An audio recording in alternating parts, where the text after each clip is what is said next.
iblis itu adalah dari bangsa jin. Surat apa itu? Surat Al-Kahfi. Bukan menentang dari jin lalu langsung di surat Al-Jin. Di surat Al-Kahfi Allah sampaikan bahwa iblis itu sebenarnya adalah asalnya bangsa jin yang sangat soleh dan taat. Dia sangat soleh, kalau kata orang Padang siak bana, betul-betul soleh, taat. Tidak ada dosa yang dilarang Allah yang tidak mereka kerjakan. Hobi menumpahkan darah di mana-mana, membuat kerusakan di muka bumi. Lalu Allah Subhanahu wa taala utus para nabi-nabi, malah dibantainya nabi-nabi. Nabi-nabi dari bangsa jin juga ya, dibantai oleh mereka, dibunuh oleh mereka. Sampai pada limit terakhir Allah perintahkan seluruh malaikat bala tentara tempur dari langit turun ke bumi, habisi seluruh jin yang ada. Bumi akan diganti dengan penghuni baru, ya. Bangsa jin sudah out of order, ya, sudah nggak layak lagi untuk menjadi pemimpin dan pemakmur bumi. Disuruh malaikat-malaikat turun, malaikat-malaikat tempur. Walillahi junudus samawati, Allah memiliki bala tentara di langit, disuruh turun untuk ngabisin bangsa jin. Tahu enggak Bapak Ibu, siapa yang diangkat oleh Allah menjadi panglima perang? Namanya waktu itu belum iblis ya, namanya ketika itu masih Azazil. Ini ada dalam kitab tafsir Al-Hafiz Ibnu Katsir, ya.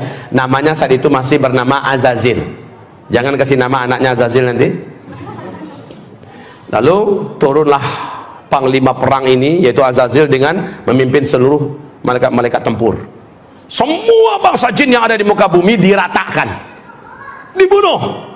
Yang dibiarkan hidup oleh Allah adalah yang melarikan diri sembunyi, masuk ke gua-gua, masuk ke hutan, sembunyi di pulau-pulau, dibiarkan oleh Allah, jangan dikejar, biarkan saja mereka tersisa hidup. Nah, ini cikal bakal calon pelanjut bangsa jin ke depan ya. Lalu setelah selesai, malaikat-malaikat tempur kembali naik. Azazil juga naik ke atas. Bapak Ibu, Allah kemudian menyampaikan kepada mereka semua, inni ja'ilun fil ardi khalifah. Saya punya misi akan menciptakan pengganti baru yang akan memakmurkan bumi. Iblis merasa bangsanya sendiri sudah dihabisi, sekarang diganti, jadi nggak nyaman dia, diganti dengan makhluk baru.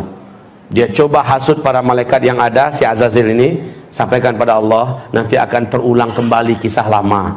Orang kamu numpahkan darah buat kerusakannya kayak lama-lama aja. Ya udahlah, kita aja lah. Kita aja makhluk Allah, khusus nyembah Allah. Bahasa Azazil ini disampaikan oleh malaikat kepada Allah. Qalu ataj'alu fiha man yufsidu fiha wa yasfiku dima wa nahnu nusabbihu bihamdika wa nuqaddisu lak. Qala inni a'lamu ma la ta'lamun. Para malaikat menjawab, termasuk si Azazil, jubirnya Azazil, ya Allah, apakah kembali akan engkau ciptakan di muka bumi makhluk-makhluk baru yang nanti akan membuat kerusakan dan pertumpahan darah seperti yang sudah-sudah? Cukup kami ya Allah, cukup kami sebagai makhlukmu, kami akan menyembahmu seperti yang sudah-sudah. Kami tidak akan berbuat dosa seperti yang telah kau saksikan ya Allah. Please ya Allah, nggak usahlah. Lalu apa kata Allah? Inni a'lamu ma la ta'lamun. Saya ini sudah punya strategi dan rencana yang kalian tidak tahu. Dan kalian akan lihat apakah mungkin makhluk ini akan berbuat dosa jika dia punya bekal seperti yang akan berikut ini. Dengan kun fayakun, Adam pun tercipta. Dan iblis tahu, Azazil ini tahu dari apa Adam diciptakan. Seluruh mereka tahu dari tanah liat, saripati tanah liat. Tanah liat itu di bawah. Ya biasa posisinya dalam tanah, diinjak-injak dan agak sedikit bau. Lalu setelah jadi kun fayakun, Allah masukkan chips, ibarat kita bahasa sekarang ya, yang lengkap dengan informasi-informasi yang tidak diketahui oleh seluruh malaikat. Lengkap pengetahuannya tentang berkaitan dengan tauhid dan akidah, tentang perintah dan larangan, lengkap semuanya tahu. Apa itu cahaya, unsur-unsur cahaya, tahu Adam. Apa itu angin, ada apa bagian angin, segala macam manfaat dan mudarat angin. Dan apa itu malam, apa itu siang, apa itu bebuan, semuanya lengkap. Sehingga ketika selesai diuji. Lalu Allah bertanya, hei malaikat-malaikat, sini kumpul kalian. Kamu juga Zil, sini Zil, Azazil. Ya, sini Zil. Saya mau uji kalian semua. Coba hadapi orang macam ini, makhluk baruku. Adam, diuji, kalah semua, tumbang semuanya. Lalu Allah berkata, orang yang macam ini, yang ilmunya tentang aku luas, ilmunya tentang alam semesta aku luas, dia tidak akan pernah mau berbuat maksiat dan dosa. Makanya dikatakan innama yakhsyallaha min ibadihil ulama, yang paling takut kepada Allah dari seluruh hamba-hambanya adalah orang-orang yang berilmu. Jadi orang yang berilmu tidak akan berani berbuat maksiat karena dia takut kepada Allah. Setelah itu memanglah sujudlah para malaikat, karena Allah perintahkan sujud. Nah, si Azazil yang dari awal memang menyimpan sesuatu di dalam dadanya, yaitu hasad, dengki. Dia tidak rela dan dia tidak mau kalau orang senior yang hidupnya telah teruji selama ini patuh dan tunduk pada Allah, masa dia yang harus sujud pada junior yang baru saja jadi. Lalu dia nggak mau. Allah berfirman, "Ma mana'aka la tasjud li Adam?" Apa yang menghalangi kamu tidak mau sujud? Apa jawaban iblis? Saya senior ya Allah. Ana khairun minhu, saya lebih baik. Kan nggak mungkin lah. Khalaqtani min nar wa khalaqtahu min tin. Karena nggak mampu menjawab tentang masalah ilmu, dia mencoba mengandalkan dirinya dari unsur penciptaan. Saya kau ciptakan dari tanah, dari api. Api itu terhormat ya Allah. Allah pula mau diajarinya. Api itu letaknya di atas, terhormat, nggak berani orang permainkannya. Dia sangat berwibawa, anggun. Sementara tanah, engkau ciptakan Adam dari tanah liat, hitam, bau, busuk, di bawah lagi keinjak-injak. Masa iya api sujud pada tanah? Sorry ya Allah. Ya, lalu Allah mengatakan, sombong kamu, keluar. Baik, Allah katakan gelar iblis saat itulah, nama kamu sudah diangkat dengan nama baru yang menjijikkan, yaitu iblis. Aba wastakbara wa kana minal kafirin. Jadi kafirlah dia, iblis jadi kafir. Bapak Ibu, iblis kenapa bisa jadi kafir? Kan dia soleh, kan dia taat. Kenapa dia jadi kafir? Awas, hubungkan kajian kita dengan la ilaha illallah loh.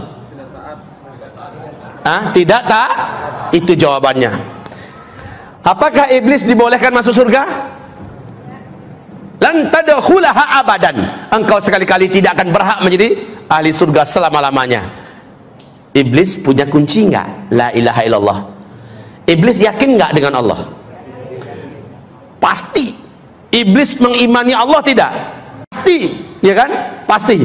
Tapi iblis punya kunci enggak la ilaha illallah? Punya enggak? Punya. Cuma sayang patah salah satu giginya. Disuruh sujud kepada Adam, dia tidak mau. Bukankah salah satu gigi daripada gigi-gigi la ilaha illallah adalah wajib mengikuti perintah-perintah Allah dan mentaati larang-larang Allah? Wajib. Iblis di situ nggak mau.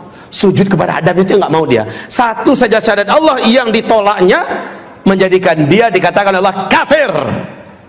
Awas, ini zaman banyak nggak orang menolak ayat Allah.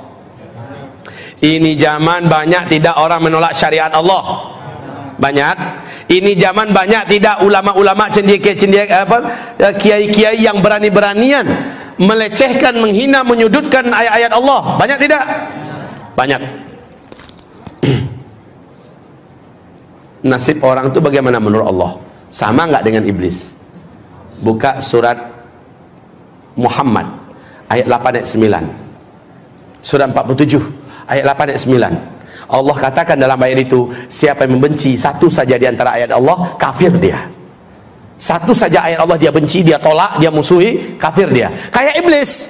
Iblis satu saja perintah Allah ditolaknya, maka iblis menjadi kafir.